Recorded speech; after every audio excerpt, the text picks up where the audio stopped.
Hi வணக்கங்க. நம்மளோட hair oil பார்த்திங்கன்னா சின்ன குழந்தைங்கலேருந்து எல்லாத்துக்குமே பெரியவங்க வரைக்கும் எல்லாருமே யூஸ் பண்ணலாம்.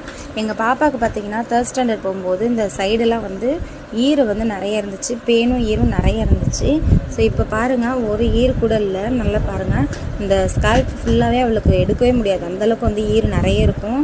இப்போ பார்த்திங்கன்னா ஃபுல்லாகவே பேனு ஈரெல்லாம் க்யூர் பண்ணிடுச்சு. நிறைய பேரண்ட்ஸ் இன்றைக்கி அவங்களோட பசங்களுக்கு கெமிக்கலான ஷாம்பு இந்த பேனு தொல்லையால் நிறைய பேர் கெமிக்கல் ஷாம்பு யூஸ் பண்ணிகிட்ருக்கீங்க. ஸோ அதெல்லாம் விட்டுருங்க. ஏன் அப்படின்னா குழந்தைங்களுக்கு சைடு எஃபெக்ட் வந்துடும் கண்டிப்பாக. இந்த மாதிரி ஹெர்பலான ஹேர் ஆயில் நம்ம யூஸ் பண்ணும்போது பேனு ஈர்லாம் 2 மந்த்லேயே ஃபுல்லாக க்யூர் பண்ணிடுங்க. ஒரு ஈர் கூட இல்லை பாருங்கள், ஒரு ஈர் கூட சைடில் இல்லை, அந்தளவுக்கு க்யூர் பண்ணிடுச்சு. ஸோ உங்களுக்கும் வேணும்னா ஸ்க்ரீனில் இருக்க நம்பருக்கு வாட்ஸ்அப் பண்ணுங்கள். குழந்தைங்களுக்கு நம்ம தாராளமாக இந்த எண்ணெய் யூஸ் பண்ணலாம். சளி பிடிக்காது, எதுவுமே ஆகாது, இருக்கிற எல்லா ப்ராப்ளத்தையும் சால்வ் பண்ணிடும். ஸோ உங்களுக்கு வேணும்னா ஸ்க்ரீனில் இருக்க நம்பருக்கு வாட்ஸ்அப் பண்ணுங்கள்.